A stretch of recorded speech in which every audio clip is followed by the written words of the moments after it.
Imagina só, se existisse um segredo, um conhecimento tão poderoso, mas tão poderoso, que por séculos ele foi guardado a 7 chaves, cobiçado, escondido, até mesmo roubado. Um segredo que esteve nas mãos das mentes mais brilhantes da história. Pois é, hoje a gente vai abrir esse cofre. Olha, isso aqui não é só um livro, é um verdadeiro mapa. Logo de cara, a gente descobre que esse conhecimento pertenceu a gente como Platão, Einstein, Da Vinci, pessoas que não só viveram, mas que de alguma forma moldaram a realidade que a gente conhece. Fica a pergunta, né? O que será que eles sabiam que a maioria de nós não sabe? Antes de achar a solução, a gente precisa encarar o problema de frente. E que problema! É uma força invisível, sabe? Aquela sensação constante de que a vida simplesmente acontece com a gente e não por nossa causa. É a frustração, aquela dívida que parece que nunca some, o relacionamento que não engrena, aquela sensação de estar completamente à deriva. Parece até uma piada de mau gosto, não é mesmo? Quanto mais a gente se preocupa com a falta de dinheiro, parece que mais contas aparecem. Quanto mais o foco é em não ficar doente, mais o corpo parece dar sinal de fraqueza. É como se tivesse uma força agindo contra o que a gente quer. Mas e se essa força não vier de fora? E é aqui que vem o primeiro estalo, a primeira grande virada de chave. O livro traz essa ideia, que é bem radical, pela voz da Lisa Nichols. Nós somos como um imã. Só que não um imã que escolhe o que atrai, mas um que puxa para perto tudo aquilo em que a gente foca a nossa energia e principalmente o nosso sentimento, o bom e o ruim. Tudo. Mas foi aqui que tudo mudou. O que parecia ser uma espécie de maldição, o livro revela que é, na verdade, uma lei. Uma lei tão fundamental quanto a da gravidade, que está aí, funcionando, quer a gente acredite nela ou não. E conhecer essa lei, esse é o verdadeiro guia da jornada. Então, o grande segredo é este, a lei da atração. De um jeito bem simples e direto, aquilo que a gente pensa e sente com mais força, a gente atrai. Nossos pensamentos e sentimentos dominantes se transformam na nossa realidade material. O universo não está reagindo ao que a gente diz que quer, ele reage a quem a gente é, a frequência que a gente emite. O Dr. John Demartini está aqui para nos lembrar que isso não é pensamento mágico, não. É observável. Cada pedacinho da nossa vida, desde o nosso círculo de amigos até a nossa saúde, é um reflexo físico dos pensamentos e sentimentos que a gente cultivou lá atrás.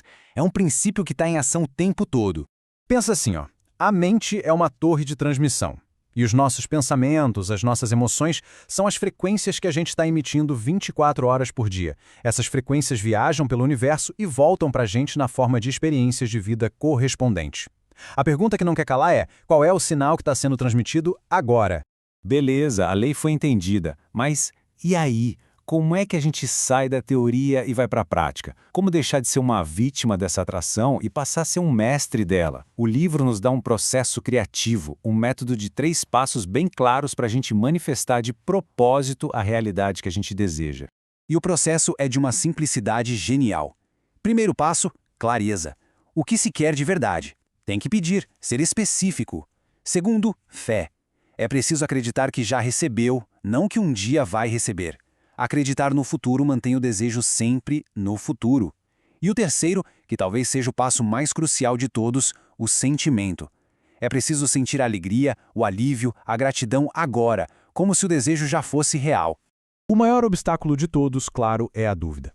Ela é como se fosse uma estática na nossa transmissão de rádio. E quando a dúvida aparece, a Lisa Nichols diz pra gente não lutar contra ela. Apenas reconhecer aquele sentimento de desapontamento e conscientemente trocar ele pela emoção da fé. É sobre sentir a certeza. E aqui vem um alívio para nossa mente lógica, que fica o tempo todo querendo saber o como. Como o dinheiro vai aparecer? Como a pessoa certa vai surgir? O Bob Proctor nos diz que o como não é da nossa conta. O como é o trabalho do universo. A nossa única tarefa é focar no resultado final e o caminho vai ser revelado. Mas será que isso funciona mesmo em situações extremas, de vida ou morte? Bom, a parte final da nossa análise nos mostra a prova definitiva. A história de um homem que usou esse conhecimento para fazer o que a medicina dizia que era impossível. Em 1981, Morris Goodman sofreu um acidente de avião que o deixou completamente paralisado. Ele não conseguia respirar, não conseguia engolir, nem piscar. Os médicos foram bem diretos. Ele viveria o resto da vida como um vegetal. Só que o Morris tinha uma opinião um pouco diferente. Deitado naquela cama de hospital, A única coisa que ele podia mover era a mente. Ele usou essa única ferramenta com uma disciplina inacreditável. Ele se agarrou a um pensamento central. O ser humano se torna aquilo em que ele pensa. Todos os dias, por horas e horas, ele se visualizava como um homem normal e saudável. Ele se via saindo daquele hospital com os próprios pés. E contra todas as probabilidades, o corpo dele começou a responder. Primeiro o diafragma voltou a funcionar, depois os membros. Em menos de um ano, no Natal, Morris Goodman saiu andando daquele hospital. Se for para esquecer tudo e lembrar de uma coisa só, que seja isto: somos por energia. Nossos pensamentos e sentimentos moldam essa energia e, como consequência, criam o nosso destino. Existe um acesso a uma fonte infinita de possibilidades, e o ponto crucial é ver aquilo que se deseja não como uma esperança distante, mas como um fato que só ainda não se materializou. A história do Morris Goodman não é sobre um milagre que aconteceu com ele, é sobre um milagre que aconteceu através dele. O segredo, no fim das contas, não é algo que se aprende, é algo que a gente relembra que sempre soube. O poder não está no livro, nunca esteve. Está dentro de cada um de nós. A única pergunta que fica é: agora que esse conhecimento foi relembrado, que realidade vai ser criada?